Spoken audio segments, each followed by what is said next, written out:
Filling చేయటం కానివ్వండి, ఆ కంకర తీసుకునేటటువంటి లారీలకి ఓవర్లోడింగ్ కానివ్వండి, బోర్వెల్స్ ఫెయిల్యూర్ కానివ్వండి, డస్ట్ పొల్యూషన్ కానివ్వండి, ఇవన్నీ చేయకపోవడం వల్ల రైతాంగం చాలా నష్టపోతుంది.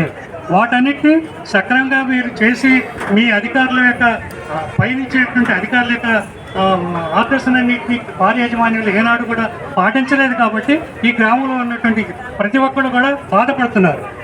ఉన్నటువంటి యాజమాన్యంలో వాళ్ళు ఎవరైనా ఒక్కరు కూడా మాకు స్వయంగా ఎన్నిసార్లు జరిగినా మేము మీకేం నష్టం చేయట్లేదు, ఈ గ్రామానికి నష్టం చేయట్లేదు, మీ గ్రామానికి మేము అనేకమైనటువంటి లాభాలు చేకూరుస్తామని మాట ఏనాడు కూడా లేదు.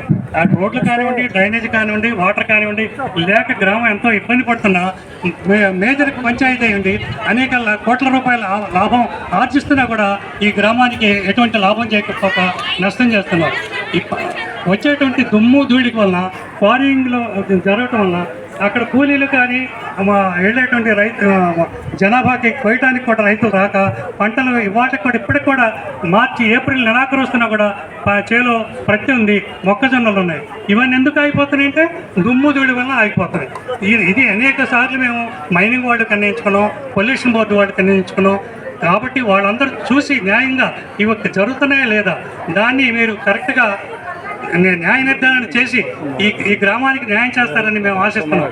పైన కలెక్టర్ గారి తరఫున వచ్చినటువంటి డిప్యూటీ రెవెన్యూ ఇన్స్పెక్టర్ గారు ఉన్నారు, ఎంఆర్ఓ గారు ఉన్నారు, pollution board control board MD గారు ఉన్నారు.